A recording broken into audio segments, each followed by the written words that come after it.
Dear students, now we will be discussing the properties of carbonyl compounds. ठीक है, तो properties of carbonyl compounds जो है इनको हम कैसे देखते हैं और इसमें जो है कौन कौन सी चीज़ें जो हमें देखनी है। अगर आप यहाँ पे देखेंगे, मान लीजिए हमारे पास C डबल बॉन्ड O है जो कि कार्बोनाइल ग्रुप है, और अगर आप इसको ऐसे देखोगे, यानी C डबल बॉन्ड O को ऐसे देखोगे, यहाँ पे दो सबस्टिट्यूएंट्स हैं, तो दो सबस्टिट्यूएंट्स होने की वजह से ये वाला सबस्टिट्यूएंट आपकी तरफ फेस करेगा, और जो दूसरा वाला सबस्टिट्यूएंट है, क्योंकि यहाँ पे तीनों जो है इन प्लेन है, तो दूसरा वाला सबस्टिट्यूएंट जो है वो ऐसे आपको दिखेगा। समझ आ रही बात? तो ये है हमारे पास carbonyl group, this is carbonyl group. और अगर हम यहां पे देखेंगे, अगर आप इंडक्टिव इफेक्ट को यूज करोगे तो ये डेल्टा नेगेटिव चार्ज है और यहां पे डेल्टा पॉजिटिव चार्ज है।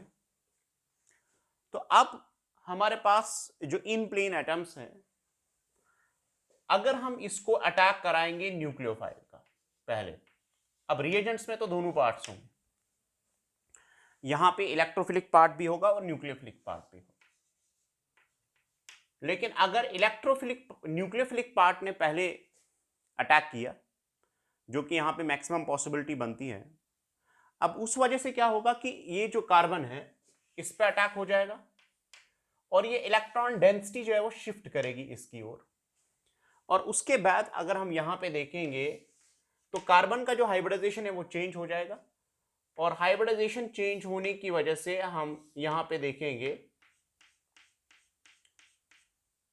ये जो है हमारे पास, मान लीजिए ऑक्सीजन एटम है, ये इनकमिंग न्यूक्लियोफाइल है, और ये हमारे पास वो दो सबस्टिट्यूएंट्स हैं, और उसके बाद शिफ्ट जो है वो, तो कार्बन के साथ एक नया बॉन्ड बन गया, तो यहां पे sp3 हाइब्रिडाइजेशन हो गया।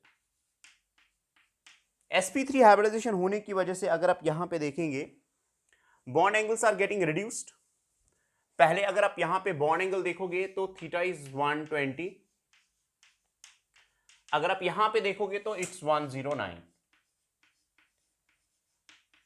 और अगर ये कायरल कार्बन होगा तो दूसरी पॉसिबिलिटी है, आपको ऐसे भी बन सकता है। The next possibility is of the like, we have the possibility like this. तो उसमें हमारे पास दो पॉसिबिलिटीज है कि जो कि टाइप ऑफ एनशोमर्स जो है वो हो सकते हैं।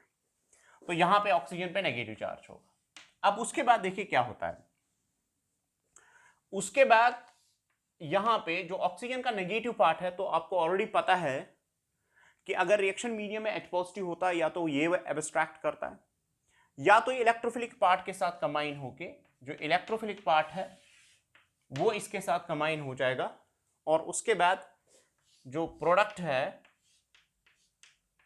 प्रोडक्ट बनेगा ऐसे। तो ये O इलेक्ट्रोफिलिक पार्ट है इसके पास, ये न्यूक्लियोफिलिक पार्ट है, ये AB पार्ट ऐसे। तो यहां से रिएक्शन जो है वो ऐसे होती है, यानी एक सिंपल सी चीज है, एक तो न्यूक्लियोफिलिक पार्ट ऐड होता है और दूसरा उसका इलेक्ट्रोफिलिक पार्ट ऐड होता है, और उसके बाद एक टेट्राहेड्रल मॉलिक्यूल का फॉर्मेशन होता है। नाउ इस रिएक्शन को अगर हम देखेंगे, इस रिएक्शन जो है ये डिपेंड करती है कुछ फैक्टर्स पे, यानी nucleophilic attack of the carbonyl compounds leading to the tetrahedral formation depends upon on certain factors. ठीक है, it depends upon on certain factors.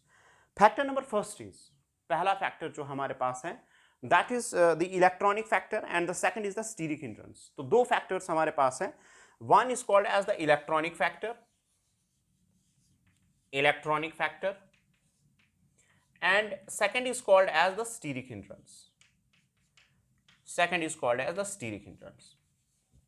ये दो फैक्टर्स जो है वो डिसाइड करते हैं कि न्यूक्लियोफिलिक एडिशन कार्बोनाइल कंपाउंड पे कैसे हो सकते हैं। आप पहले इसको उतारिए, उसके बाद we will discuss the electronic factor and the steric hindrance कैसे अपना पार्ट जो है वो प्ले कर सकती है।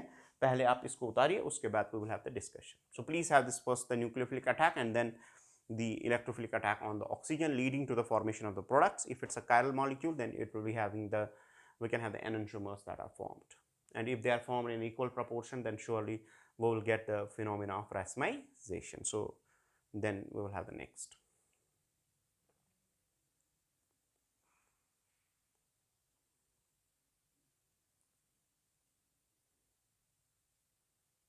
ठीक है, अब ये देख लीजिए इलेक्ट्रॉनिक फैक्टर का क्या रोल है। पहले हम इसको देखते हैं, इलेक्ट्रॉनिक फैक्टर क्या पार्ट प्ले करता है। देखिए, अगर आप इलेक्ट्रॉनिक फैक्टर को देखोगे तो जाहिर सी बात है, जितना यहां पे डेल्टा पॉजिटिव चार्ज ज्यादा होगा उतना न्यूक्लियोफिलिक अटैक ज्यादा होगा, और जितना न्यूक्लियोफिलिक अटैक ज्यादा होगा उतना rate in the forward direction ज्यादा हो सकती है। अगर मैं एक सिंपल सा कंपैरिजन यहां पे दिखाऊंगा, मान लीजिए हमारे पास HC डबल बॉन्ड OH है और दूसरा मॉलिक्यूल यहां पे CH3C डबल बॉन्ड OH। अब इनके कंपैरिजन में अगर हम देखेंगे, देखिए यहां पे आपको ऑलरेडी पता है कि हाइड्रोजन का जो आई इफेक्ट है वो जीरो है, आई इफेक्ट इज जीरो। तो आई इफेक्ट जीरो होने का मतलब क्या है कि यहां पे फुल इलेक्ट्रोफिलिसिटी होगी। लेकिन अगर आप यहां पे देखेंगे तो CH3 इलेक्ट्रॉन डोनेटिंग है, उसकी वजह से यहां पे डेल्टा पॉजिटिव चार्ज वो डिस्पर्स हो जाता है, एंड डिस्पर्शन की वजह से यहां पे इलेक्ट्रोफिलिक कैरेक्टर जो है वो कम हो जाएगा। तो इसका मतलब यह है कि जितना electron donating groups across C double bond O जो है वो ज्यादा हो जाएंगे, उतना इस कार्बन का जो इलेक्ट्रोफिलिक कैरेक्टर है, जो इलेक्ट्रोफिलिसिटी है, वो कम हो जाती है। तो इसका मतलब यह है कि रिएक्टिविटी और द इलेक्ट्रॉनिक फैक्टर जो है वो ये बोलता है हमें कि जितना plus I group C double bond O के नजदीक ज्यादा होगा, उतना हमारे पास जो इसका जो रेट ऑफ रिएक्शन है वो कम हो जाएगा। तो इसका जाहिर सी बात है कि अगर हमारे पास हम कंपेयर करेंगे अल्डिहाइड्स को और कीटोन्स को, तो हमारे पास अल्डिहाइड्स जो है वहां पे ज्यादा इलेक्ट्रोफिलिसिटी होगी एज कंपेयर टू कीटोन्स, क्योंकि कीटोन्स के अक्रॉस दो जो होते हैं मीथाइल ग्रुप्स, उसकी वजह से प्लस आई इफेक्ट जो है वो एडिटिव होता है। प्लस आई इफेक्ट की वजह से डिस्पर्शन ऑफ चार्ज ज्यादा होगा, कार्बोनाइल कार्बन पे कम चार्ज होगा, तो उसकी वजह से क्या होगा, उसकी वजह से जो न्यूक्लियोफिलिक अटैक होता है वो कम हो जाएगा। तो so rate of the attack of the nucleophile is actually that is reduced by the plus I groups across C double bond O. This is factor number first. Factor number second अगर हम देखेंगे, the second factor is what is called as a steric hindrance. Is it clear? अब steric hindrance का क्या role बनता है? देखिए, nucleophile को अटैक करना है, और अगर आप यहां पे देखेंगे एंगल जो है, एंगल रिडक्शन होता है, you are reducing actually the angle from 120 to 109। तो दैट मीन्स 4 सबस्टिट्यूएंट्स जो है वहां पे आ रहे हैं। तो अगर सबस्टिट्यूएंट्स बड़े होंगे, स्टीरिक हिंड्रेंस की वजह से रेट ऑफ रिएक्शन जो है वो बैकवर्ड डायरेक्शन में चला जाएगा। तो इसका मतलब यह है कि अगर यहां पे बड़े ग्रुप्स होंगे, जो ऑलरेडी यहां पे मान लीजिए ए और बी ग्रुप है, अगर ये बड़े होंगे, यानी अगर आप पर्टिकुलर कीटोन को कंपेयर करोगे, जितने ग्रुप्स बड़े होंगे उतना रेट ऑफ रिएक्शन कम होगा। अगर अल्डिहाइड्स में अगर आप एक पर्टिकुलर अल्डिहाइड को कंपेयर करोगे, जितना अल्काइल ग्रुप बड़ा होगा उतना रेट ऑफ रिएक्शन जो है वो कम हो जाएगा। तो रेट ऑफ रिएक्शन यहाँ इनवर्सली जो है वो डिपेंड करती है on the steric hindrance. Rate of reaction directly depends upon the minus I effect.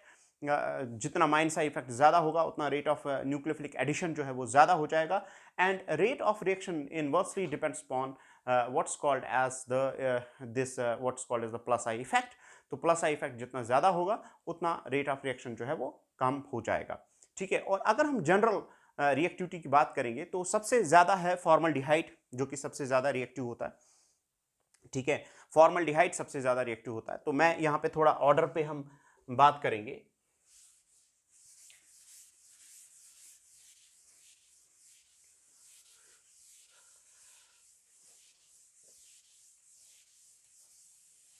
तो ओवरऑल रिएक्टिविटी का जो ऑर्डर है दैट गोज एज, मैं ओवरऑल रिएक्टिविटी की बात करूंगा तो सबसे पहले हमारे पास एसिड हैलाइड्स सबसे ज्यादा रिएक्टिव होते हैं, which are more than acid anhydrides, which are more reactive as compared to aldehydes. Aldehydes are more reactive as compared to ketones. Ketones are more reactive as compared to esters. And esters are more reactive as compared to acid amides.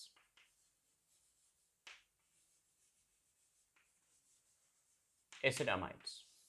ठीक है, तो ये हमारे पास जो है वो order है। अब अगर हम इनके कंपैरिजन में देखेंगे, यहां पे अगर हम ऑर्डर को देखेंगे कि यहां पे क्या ऑर्डर हो सकता है, अगर हम अल्डिहाइड्स और कीटोन्स को कंपेयर करेंगे, तो अल्डिहाइड्स और कीटोन्स के कंपैरिजन में अगर हम देखेंगे तो ये हमारे पास एक जनरल ऑर्डर है। पहले आप इसको उतारिए, then I will have the general order for the reactivity of aldehydes and ketones.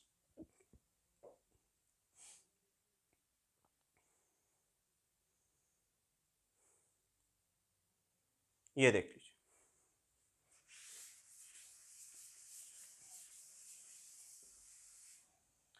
देखिए हमारे पास सबसे पहले सबसे ज्यादा रिएक्टिव जो है सी डबल बॉन्ड ओ है, ओ एच है, ठीक है, which is more reactive as compare to CH3, C double bond O H, ये हमारे पास नेक्स्ट रिएक्टिव है, ठीक है।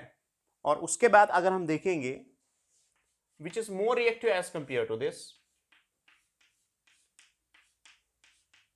ठीक है, तो हमारे पास नेक्स्ट जो है ये हमारे पास है कीटोन। उसके बाद next will be CH3, C double bond O CH3, इसका रिएक्टिविटी है। और जितना आप कीटोन्स के केस में अल्काइल ग्रुप्स का यानी ज्यादा करोगे, ठीक है, तो उतना ज्यादा हो जाएगा। अब अगर मैं यहां पे एक और कंपैरिजन करूंगा, ऐसे हमारे पास ये है और ये है, अगर हम एल्फैटिक अल्डिहाइड्स को एरोमेटिक के साथ कंपेयर करेंगे तो ज्यादा रिएक्टिविटी किसका होता है। देखिए इस पे डेल्टा पॉजिटिव चार्ज है, इस पे भी डेल्टा पॉजिटिव चार्ज, यहां पे ये जो डेल्टा पॉजिटिव चार्ज है इट गेट्स डिस्पर्स्ड, ये इस जगह पे, इस जगह पे और इस जगह पे डिस्पर्स हो सकता है, यहां पे मिथाइल ग्रुप इसको डिस्पर्स करेगा।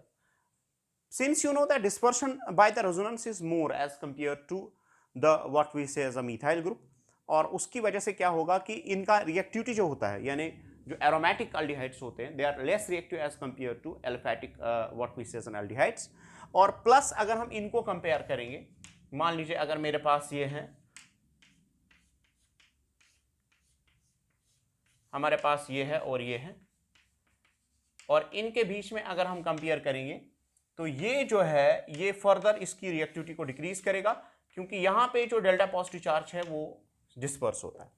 और फर्दर अगर हम फर्दर रिएक्टिविटी की बात करेंगे तो यहां पे अगर इलेक्ट्रॉन विड्राइंग ग्रुप होगा उससे रिएक्टिविटी इंक्रीज हो जाएगी, बिकॉज डायरेक्टली यहां पे पॉजिटिव चार्ज आएगा और वो पॉजिटिव चार्ज इस पॉजिटिव चार्ज को इंक्रीज करेगा। तो इलेक्ट्रॉन विड्राइंग ग्रुप्स अगर एरोमेटिक में है तो उसकी वजह से रिएक्टिविटी जो है वो इंक्रीज होती है। तो सबसे ज्यादा रिएक्टिव जो कार्बोनाइल कंपाउंड है that's called as the formaldehyde.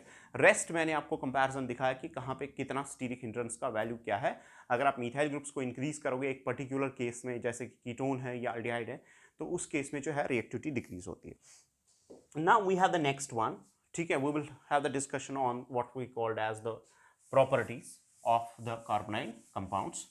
Let's begin with the first, that's called as addition of HCN। Addition of HCN, ये देख लीजिए, अगर हमारे पास C डबल बॉन्ड O है और इसको अगर हम HCN ऐड करेंगे, ठीक है, इन प्रेजेंस ऑफ बेस भी यूज कर सकते हैं, we can use any base here, उससे क्या हो जाएगा, उससे एक स्ट्रॉन्ग न्यूक्लियोफाइल जनरेट होता है। HCN का डिसोसिएशन कांस्टेंट जो होता है वो बहुत कम होता है, तो बेस यूज करने की वजह से CN नेगेटिव प्रोड्यूस होगा। तो CN नेगेटिव प्रोड्यूस होने की वजह से देखिए क्या होगा, तो यहाँ पे जो है CN नेगेटिव जनरेट होगा, वो अटैक यहाँ पे करेगा, shift will be always towards this side, and finally you are getting the product like this, ठीक है। आप मान लीजिए CN यहाँ पे आया, O नेगेटिव बना, और उसके बाद हमारे पास AB ग्रुप्स है, एक मान लीजिए ऐसे हैं और दूसरा हमारे पास ऐसे हैं, और उसके बाद जो है हमारे पास ये जो है, जैसे हमारे पास वाटर आया, क्योंकि अभी जो है OH ने H पॉजिटिव को एब्स्ट्रैक्ट किया था, तो वाटर इसको H पॉजिटिव देगा, तो उसका मतलब ये है कि हमारे पास यहाँ पे CN आएगा, OH आएगा, और उसके बाद हमारे पास B, और उसके बाद हमारे पास A यहाँ पे आएगा, तो उसकी वजह से प्रोडक्ट फॉर्मेशन ऐसे हो सकता है। तो इनको हम बोलते हैं साइनोहाइड्रेंस, cyanohydrins. So these compounds are called as cyanohydrins because they contain cyanide group as well as the OH group, and this is used to synthesize the different types of the molecules like CN को अगर हम मान लीजिए acidic hydrolysis करेंगे तो COH बनेगा, अगर आप अल्कलाइन हाइड्रोलिसिस करेगा तो CONH2 बनेगा। अगर आप मान लीजिए इसको रिडक्शन करेंगे तो अमाइन बनेगा, ठीक है। अगर आप इसको stannous chloride in presence of HCl use करेंगे तो उस टाइम पे क्या बोलते हैं, इसको अल्डिहाइड बनेगा। तो इसको हम बोलते हैं स्टीकर सिंथेसिस, यानी हम साइनोहाइड्रेट्स को we can convert them into different compounds. तो that's the product formation that occurs here. So this is reaction of the carbonyl compounds with HCl. I have given the steric factors and electronic factors that collectively decide the formation of the product. ठीक है, तो this is how the reaction occurs. आप इसको उतार सकते हो। Last step में अगर आप देखेंगे तो प्रोटॉन ट्रांसफर होता है from the water, so there comes the H. So simply H यहाँ पे जाता है और CN यहाँ पे आता है। That's the product that's formed. Is it clear? So let's have this.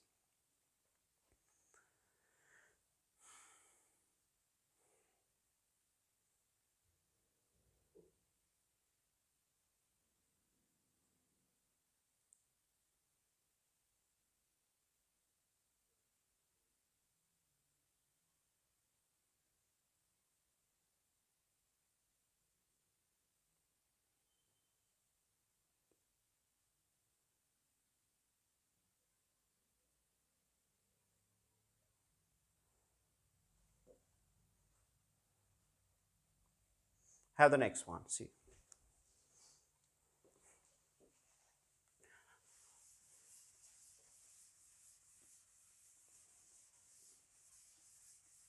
ये देख लीजिए, नेक्स्ट हमारे पास है रिएक्शन विद RMGX। ये आप ऑलरेडी आपने पढ़ा, this has been discussed. Carbonyl compounds कैसे RMGX के साथ रिएक्ट करते हैं वो मैंने आपको पढ़ा है, ठीक है, in the chapter of alcohols. वहां ग्रिग्नॉर्स रिएक्शन को आप देखेंगे, वहां पे आपको पता चलेगा। तो next we will have reaction with water. Reaction with water, या दूसरा है NaHSO3, सोडियम बाई सल्फाइड के साथ कैसे रिएक्ट करता है। तो यहां पे फिर से अगर आप देखेंगे C double bond O plus NaHSO3, यहां पे Na पॉजिटिव और HSO3 नेगेटिव जो है ये इस पे अटैक करेगा। Shift is always towards more electronegative atom, और उसके बाद जो है आपको प्रोडक्ट फॉर्मेशन फिर से वैसे ही बनेगी, और आपको O जो है नेगेटिव, Na पॉजिटिव, SO3H यहाँ पे आएगा, ठीक है। ये A सबस्टिट्यूएंट है, ये B सबस्टिट्यूएंट है। और फिर अगर आप देखेंगे यहाँ पे ये जो है ये क्रिस्टलाइंस, ये क्या बोलते हैं इसको, यहाँ से एसिडिक प्रोटॉन है तो ये माइग्रेट करता है towards oxygen because of HSAB interaction, क्योंकि इसका चार्ज डेंसिटी ज़्यादा है, इसका चार्ज डेंसिटी ज़्यादा है, तो ये आपस में इंट्रैक्ट करते हैं। तो यहाँ पे प्रोडक्ट जो है आपको ऐसे मिलेगा, you will get the product like this, OH और SO3Na, so this is A and this is B। अब यहाँ पे जो हमारे पास जो प्रोडक्ट्स बनते हैं, ये प्रोडक्ट्स जो है, पहली बात है कि यहाँ पे ये रिएक्शन, क्योंकि आपका अगर न्यूक्लियोफाइल है तो दिस इज लार्जर, तो जाहिर सी बात है यहाँ पे स्टीरिक हिंड्रेंस होगी। तो यहाँ पे अगर मीथाइल कीटोन होंगे, एल्डिहाइड्स तो ये सारे रिएक्शन दिखाते हैं, लेकिन कीटोन्स में अगर मीथाइल कीटोन होगा सिर्फ और सिर्फ वो रिएक्शन दिखाएगा, rest of the ketones do not give this reaction. So this is used to separate the ketones from the methyl ketones. अगर किसी रिएक्शन में अगर आपको ये क्रिस्टलाइन सबस्टेंस होता है तो आप इसका एक मेल्टिंग पॉइंट शार्प हो सकता है। तो अगर आपके पास एक रिएक्शन में बहुत सारे टाइप्स ऑफ कीटोन्स हैं तो उनमें से आप मीथाइल कीटोन्स को इस रिएक्शन से सेपरेट कर सकते हैं। फर्दर अगर आप इसको HCl के साथ, अगर आप इसको HCl के साथ ट्रीट करोगे या NaOH के साथ ट्रीट करोगे, जो कि आपको वहाँ पे अल्काइल बाइसल्फेट्स जो प्रोडक्ट्स जो बनते हैं, तो आपका जो कार्बोनाइल ग्रुप है वो रिजनरेट होता है। तो स्लाइटली जो अगर आप बेस के साथ इसको ट्रीट करेंगे या एसिड के साथ ट्रीट करेंगे तो there will be the regeneration of the carbonyl group. So that's we are actually making the separation and then we can regenerate it back, but this is used to separate the methyl ketones from the other ketones and this is how it reacts with this. Nucleophile is slightly larger और उसकी वजह से क्या होता है कि उसकी वजह से जो है वो अगर bulkier groups होंगे across C double bond O, they don't react with this and with the result the product is formed as, ठीक है, आप इसको उतार सकते हैं।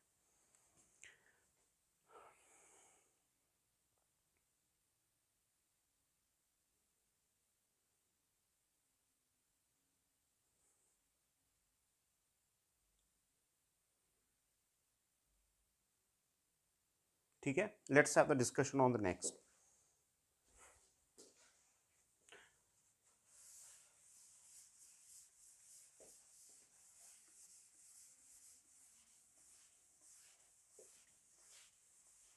The next one is this reaction of the carbonyl compounds with the water. So water के साथ ये कैसे रिएक्ट करता है, which is also called as a hydrate formation. अब यहां पे देख लीजिए, इसको हम वाटर के साथ कैसे रिएक्ट करा सकते हैं. देखिए एक बात याद रखिए, अगर आपका न्यूक्लियोफाइल जो है वो न्यूट्रल है तो उस केस में न्यूट्रल होने की वजह से इसका जो न्यूक्लियोफिलिक कैरेक्टर होगा वो कम होगा. ठीक है, वो ऑलरेडी आपने पढ़ा है. तो हम कभी कभार एसिड यूज कर सकते हैं. We can use H positive है. उस H पॉजिटिव की वजह से अटैक यहां पे होगा. अब अटैक होने की वजह से क्या होगा, OH with a positive charge, और उसकी वजह से इंडक्टिव इफेक्ट होगा, और इंडक्टिव इफेक्ट की वजह से डेल्टा पॉजिटिव चार्ज होगा. तो ये यहां पे अटैक करेगा. समझ आ रही है? अटैक करने के बाद देखिए क्या होगा, जब यहां पे अटैक हो जाएगा तो आपको एक फिर से एक टेट्राहीड्रल कॉम्प्लेक्स मिलेगा. Shift will be always towards this side. तो यहां पे ऐसे, और उसके बाद ऐसे, और उसके बाद यहां पे ऐसे बनेगा. तो यहां पे मान लीजिए OH, H, यहां पे पॉजिटिव चार्ज है. ठीक है, अब अगर ऐसा होता है तो हम इसको फिर वाटर जो है, फिर से अगर हम देखेंगे ये H पॉजिटिव लेगा तो आपको प्रोडक्ट जो है OH, OH यहां पे और यहां पे हो सकता है ऐसे. तो इन कंपाउंड्स को हम बोलते हैं जेम डायोल्स. मैंने ऑलरेडी आपको बोला है कि जेम डायोल्स जो है वो अनस्टेबल होते हैं. ना अनस्टेबिलिटी की क्या वजह है, अनस्टेबिलिटी का वजह जो है वो lone pair repulsion in real sense में नहीं है, क्योंकि OH का एम्फोटेरिक कैरेक्टर है. उस एम्फोटेरिक कैरेक्टर की वजह से क्या होता है कि प्रोटॉन ट्रांसफर होता है और उसकी वजह से अनस्टेबल बनता है, क्योंकि OH can act as an acid as well as base. Now the case is that कि आप इसको कैसे इंक्रीज कर सकते हैं. देखिए अगर आप किसी भी तरीके से इन H पॉजिटिव्स को एंगेज करोगे तो उसकी वजह से जो है इसका स्टेबिलिटी बढ़ेगा. तो इसको हम बोलते हैं hydrate formation. So these are called as hydrate. The reaction of this is what is called as hydrate formation.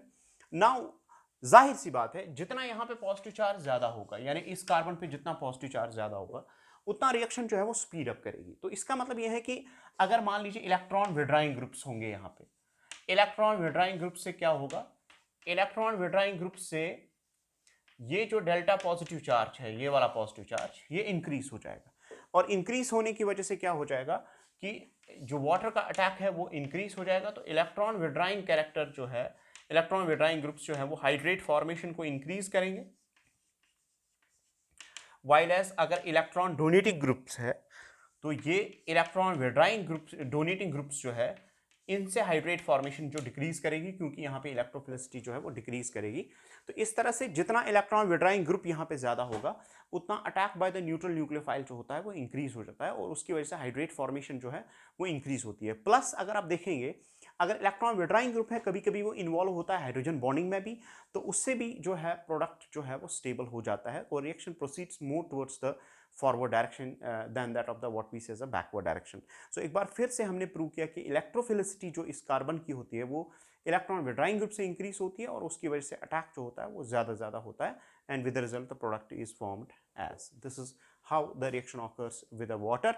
And similar is the reaction with what we say as an alcohols. उसमें एक case में Hemy ester बनता है, दूसरे case में ester बनते हैं. Ester formation and hemi ester formation आप उसको सेम मैकेनिज्म से ऑपरेट करती है. यहाँ पे OH है, यहाँ पे OH है, यहाँ पे OR आएगा, वहाँ पे OR आएगा. That will make the what we say as a same. ठीक है, तो बाकी जो है मैकेनिज्म के थ्रू जो है सिमिलर ऑपरेशन होता है. तो this is how the water reacts with carbonyl compounds. तो this is how the reaction proceeds. The next we have the reaction of carbonyl compounds with the derivatives of ammonia.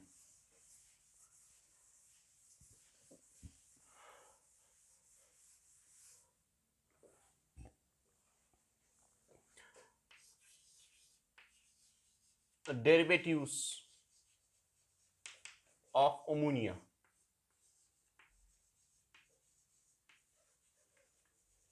Derivatives of ammonia. पहले हम देखेंगे derivatives of ammonia जो है वो होते क्या है, और उसके बाद हम देखेंगे कि ये कैसे रिएक्ट करते हैं। ठीक है, तो first we have the derivatives of ammonia, then their reactions. Now see, अगर हम यहां पे देखेंगे, this is called as ammonia, और अगर मैं अमोनिया का एक H रिप्लेस करूंगा, मान लीजिए -H, प्लस ग्रुप से या ग्रुप ऑफ एटम से, तो प्रोडक्ट जो है वो ऐसे मिलेगा NH2G, NH2G। ठीक है, तो यहां पे जो है this is called as the derivative of ammonia. तो G हमारे पास एक ग्रुप है जो कि जिसके डिफरेंट वैल्यूज हो सकते हैं, और वैल्यूज होने के साथ साथ ये जो है कार्बोनाइल कंपाउंड्स के साथ रिएक्ट करता है। तो हमारे पास the derivatives of ammonia are represented as in general NH2G, where G can be an atom or group of atom which makes the derivative of ammonia। ठीक है, अब ये देख लीजिए रिएक्शन कैसे होती है।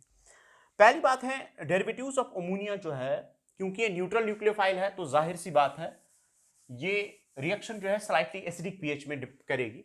तो यहां पे प्रोडक्ट फॉर्मेशन ऐसे होगी सिंपली, ये हमारे पास कार्बोनाइल ग्रुप है, C डबल बॉन्ड O है, NH2G है, this is NH2G, and this reaction occurs in an acidic pH of, यहां पे pH जो है 3 to 4 होना चाहिए। ठीक है, और एसिडिक pH में आपको पता है कि क्या होता है, जनरली यहां पे डिहाइड्रेशन होती है, ये और ये बाहर निकलता है। किसी भी डेरिवेटिव के लिए सेम है, क्योंकि आप एसिडिक कंडीशंस में रिएक्शन करते हो तो एसिड्स आर डिहाइड्रेटिंग एजेंट्स, तो -H2O यहाँ पे निकलेगा, और आपको प्रोडक्ट फॉर्मेशन जो है वो N एंड एसिड G हो सकता है। This is the derivative of ammonia that's formed as a product. So this is the product formation that occurs, ये प्रोडक्ट जनाब बन सकता है। ठीक है, अब हम, तो यहां पे आपको डेरिवेटिव्स ऑफ अमोनिया चाहे कोई भी हो, वहां पे आपको सिंपली वाटर रिमूव करना है। ठीक है, और इस मैकेनिज्म को हम बोलते हैं एडिशन एलिमिनेशन मैकेनिज्म। देखिए क्या होता है, पहले ये जो है इस पे अटैक करता है, ठीक है, उसके बाद वाटर रिमूव होता है, तो such a mechanism is called as addition elimination mechanism. तो एडिशन एलिमिनेशन मैकेनिज्म जो है, या तो एडिशन, न्यूक्लियोफिलिक एडिशन होता है कार्बोनाइल कंपाउंड्स में, या एडिशन एलिमिनेशन मैकेनिज्म होता है। तो डेरिवेटिव्स ऑफ अमोनिया के साथ there is addition elimination. First there is an addition on the carbonyl group, and then there is an elimination of the water that occurs in all the cases. So let's have serially the different types of the derivatives of ammonia and how they react to what we say as the carbonyl compounds. So let's have this. पहले हम reaction करेंगे, मान लीजिए हमारे पास ये है C double bond O, पहले हम लेंगे NH2H जो हमारे पास है इन एसिडिक मीडियम। तो क्या करेंगे आप, वाटर रिमूव कीजिए, यहां से यहां वाटर रिमूव कीजिए, तो आपको C double bond NH plus H2O मिलेगा। तो ऐसे मॉलिक्यूल्स को हम बोलते हैं इमाइंस। These molecules are called as imines. So imines are formed in this case. So I will say simply, when carbonyl compound react with the ammonia, at that case the imines are formed. They are called as imines. और reaction is reversible. ठीक है, यहाँ पे water फिर से attack कर सकता है, ये बन सकता है, तो you can control the reaction. You know that how to control the reversible reactions. So this is the first reaction that occurs with the derivative of ammonia.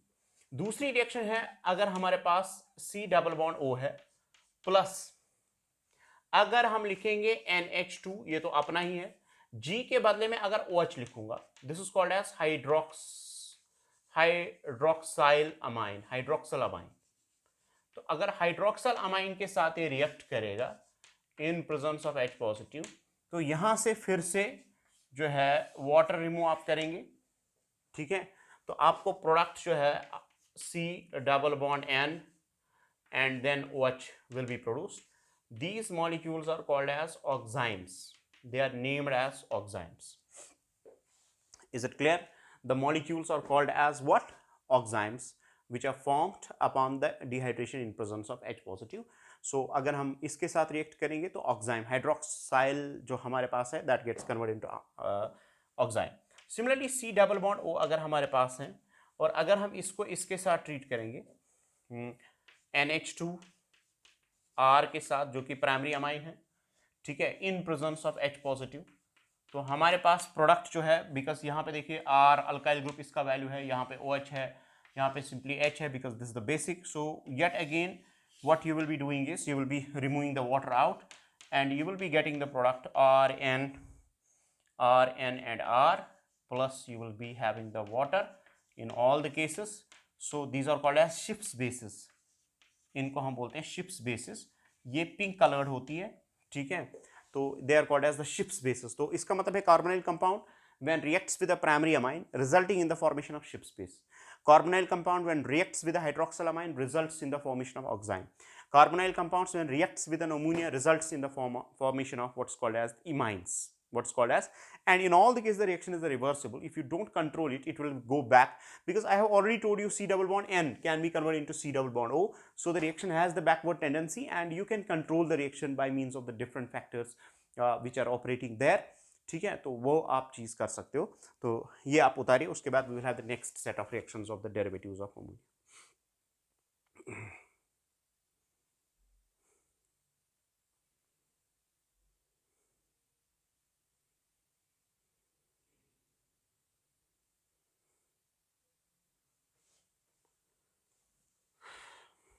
See, the next one is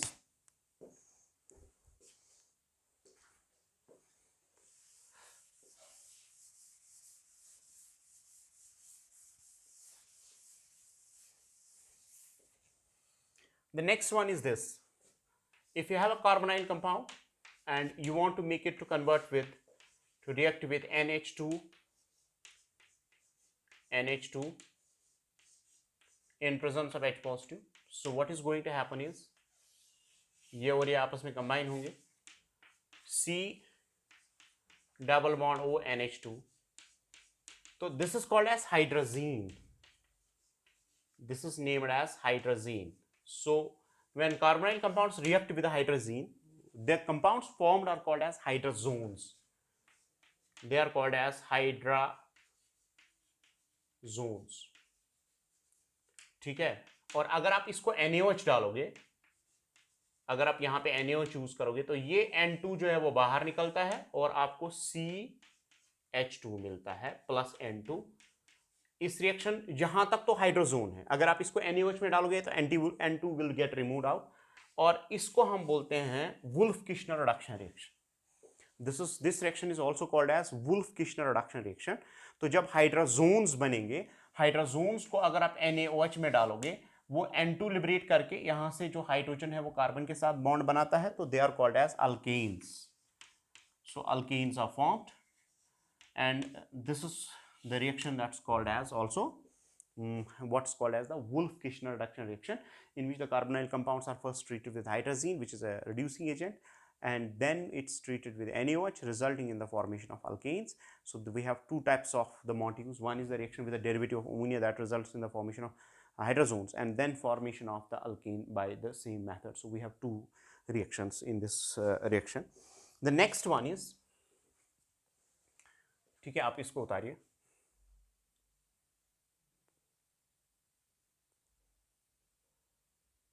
ठीक है, so let's have the discussion on the next.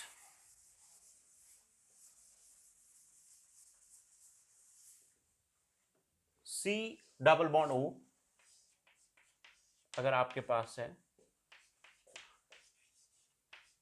NH2 NH C6H5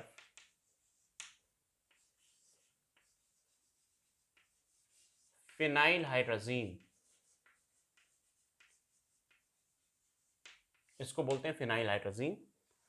तो यहां से फिर से acidic conditions में reaction होगी, ये और ये आपस में कंबाइन होंगे, double bond N, single bond NH2 and then phenyl, this is the phenyl group, ठीक है। तो आपको हाइड्रोजोन्स मिलेंगे, because this is called as phenyl hydrazone which is formed. So we are getting phenyl hydrazones which are produced as the products. Similarly, which is the another reagent is there by means of which it combines. अगर हमारे पास C double bond O है तो ये हमारे पास NH2 NH, तो यहाँ पे नाइट्रो ग्रुप है 2,4, so it's 2,4 dinitrophenyl hydrazine. It's called as 2,4 dinitrophenyl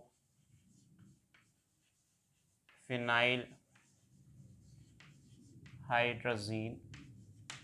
तो यहाँ पे अगर आप इसको H पॉजिटिव जो है इसके साथ रिएक्ट करोगे तो ये आपस में कंबाइन होंगे और उसके बाद प्रोडक्ट जो है डबल बॉन्ड NNH, तो उसके बाद बाकी प्रोडक्ट जो है this called as Brady's reagent, बाकी प्रोडक्ट बनेगा this called as Brady's reagent. अब इससे क्या होता है? ब्रैडीज रिएजेंट से actually it's use for the identification of C double bond. जो कंपाउंड्स बनते हैं ना वो क्रिस्टलाइन होते हैं, उनका sharp melting and boiling point होता है, तो उससे हम आइडेंटिफाई करते हैं carbonyl compound. So this is used to test actually carbonyl compounds because the compounds formed are crystalline and with the result they have the sharp melting and boiling point, and with the result the product is formed as. So this is how it reacts. One more reaction is that's called as semi-carbazide, वो आप खुद भी देख सकते हैं reaction of the carbonyl compounds with semi-carbazide. ठीक है, that completes the reactions of what is called as the carbonyl compounds with what's called as the derivatives of ammonia. And now we have the another set of reactions of carbonyl compounds with alpha hydrogens. ठीक है, जहाँ पे alpha hydrogens involve होते हैं वो मैं आपको थोड़ा बताऊंगा, जिसमें कि अल्डोल कंडेंसेशन है, कैनज़ारोस रिएक्शन आपको है, उसमें फिर क्लाजेन शिम्थ रिएक्शन है, तो वो आप सीख लीजिएगा कि कैसे क्या होती है. तो हमारे पास अल्फा हाइड्रोजन से कैसे रिएक्ट करते हैं, उनमें क्या कंडीशंस हैं वो मैं आपको बताऊंगा. तो फिलहाल के लिए आप ये उतारिए जो हमारे पास जो है, इसके बाद we will be discussing the reactions due to alpha hydrogens.